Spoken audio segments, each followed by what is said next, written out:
So Bria Hartley is driving in. Sophie Cunningham, or Kelsey Mitchell comes down.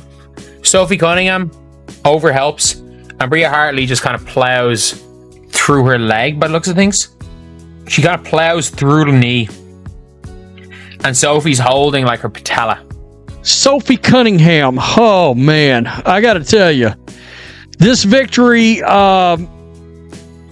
it came with a big price.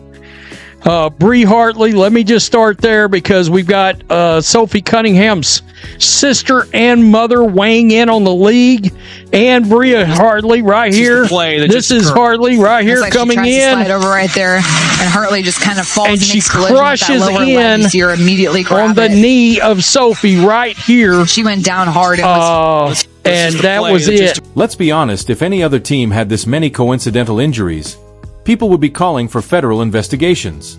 So why does it feel like the WNBA has it out for its biggest star and most exciting team something doesn't add up?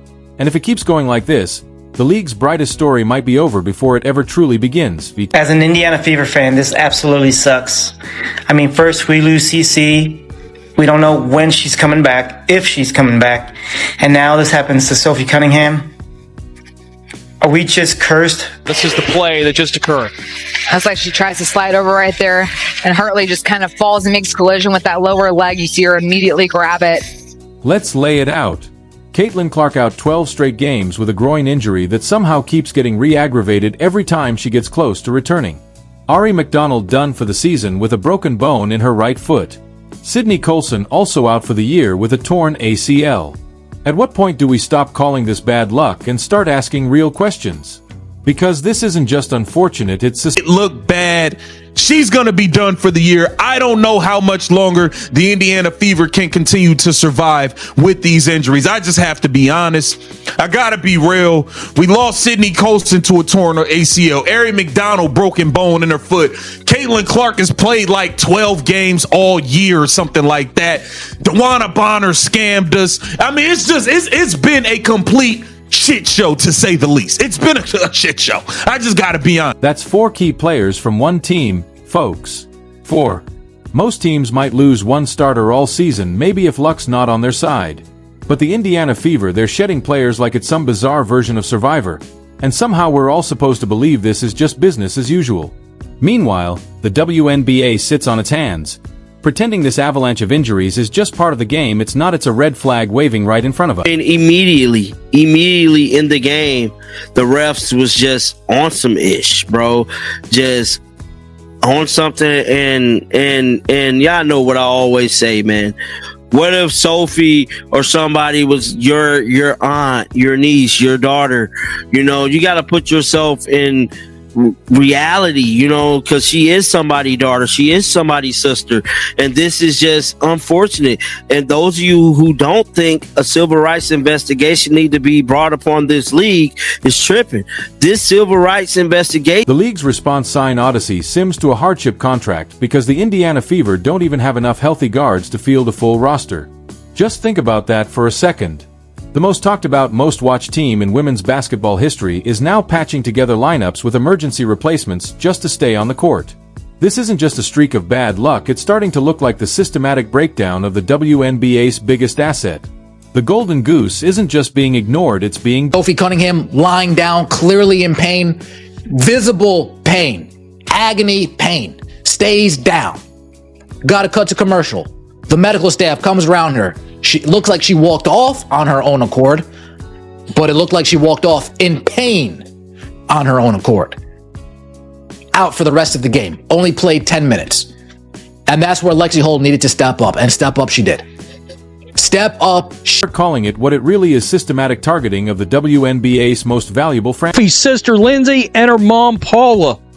At WNBA, maybe you should focus less on finding players for commenting on your poor officiating and more about hiring officials that are able to call a consistent game, protect your athletes. Pathetic. Praying for you, Sophie Cunningham. Yeah, officially, my 2 favorite players in this league that I really love to, particularly love to pull for, they're both out now. And it did not look good. No word on that, by the way. Pathetic. That's the only word that fits what we're seeing. Sophie Cunningham has already been fined 4 times this season for calling out officiating failures, and now she's laid out on a trainer's table because those same refs refuse to protect her from reckless, dangerous plays. The irony would be laughable if it weren't so maddening. Even her mother, Paula Cunningham, publicly called out Bria Hartley before scrubbing the comments. When a player's family feels compelled to speak out about what they see as targeted, dangerous behavior, it's no longer just about missed calls, it's about player safety. And instead of stepping in, the league just keeps handing out fines like that's going to fix anything.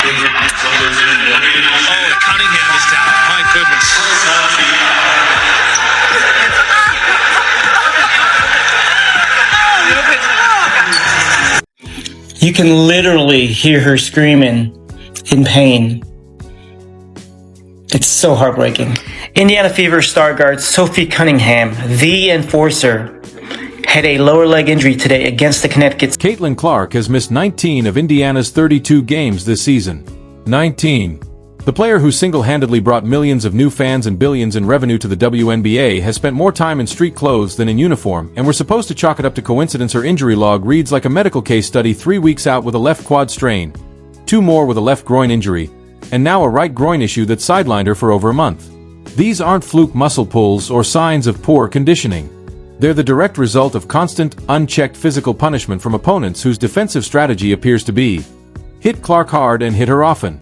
Even her former coach Lisa Bludder called it out. There's physical play, and then there's what's being done to Clark, and when someone like Stephanie White says the physicality in the league is at a level she's never seen before, that's not coach speak, that's a red alert. The WNBA is playing a dangerous game by letting this continue. And it's not just threatening one player, it's threatening the future of the league itself. Got a damn lawsuit. It is Sophie as well. It's Sophie as well. Just the amount of calls, the way she's been treated. Watch. I mean, just immediately. First, look at this. Instantly into the game. Instantly. Immediately, Sophie got hammered. They had a target to hurt Sophie. She was targeted by this team for a reason. They wanted to hurt Sophie. They made it their business to hurt. The most damning evidence of the WNBA's agenda isn't in the injury reports or game footage, it's in how the league responds to criticism. When players like Sophie Cunningham speak up about officiating failures, they get fined $500, then $1,500, and climbing. When respected coaches like Stephanie White raise concerns about player safety, the league hits them with sanctions. But when refs swallow their whistles on flagrant fouls, when they allow players to get hammered with zero consequences, and when the result is a growing list of sideline stars, silence.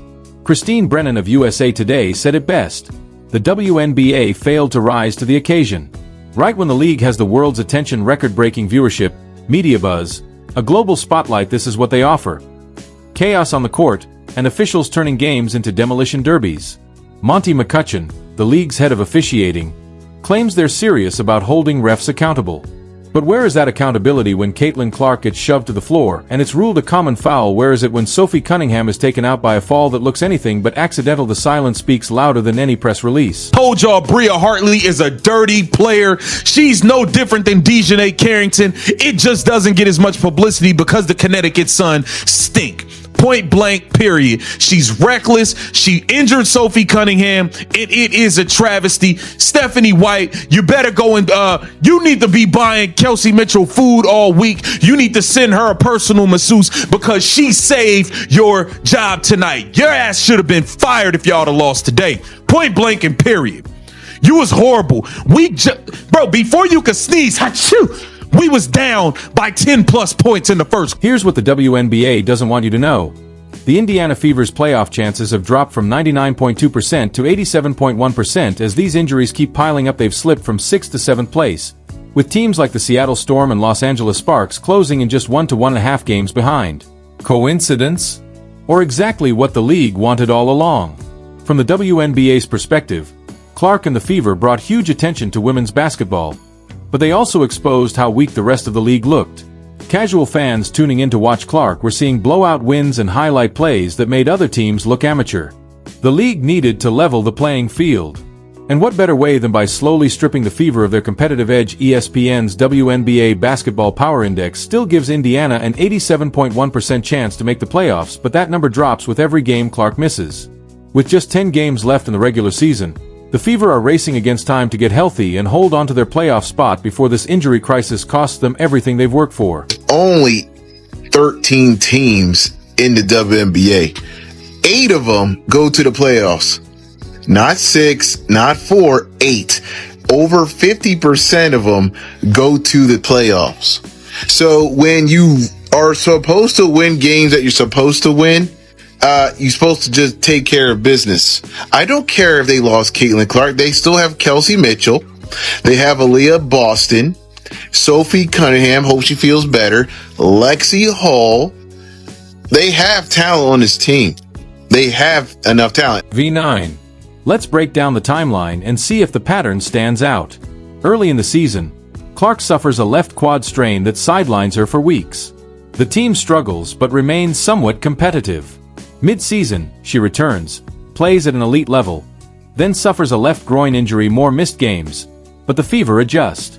In July, Clark comes back again, scores a season-high 32 points against the defending champs New York Liberty, only to re-injure her groin immediately against Connecticut, and she hasn't played since August. While Clark's out, the Fever start losing to teams they should beat. Then in one game against Phoenix, both McDonald and Coulson suffer season-ending injuries. Now Cunningham joins the injured list too. For separate injury incidents, 4 key players sidelined, all happening to the team expected to dominate the league and lift the WNBA to new heights. When do we stop calling this bad luck and start calling it what it really is: systematic targeting of the WNBA's most valuable franchise?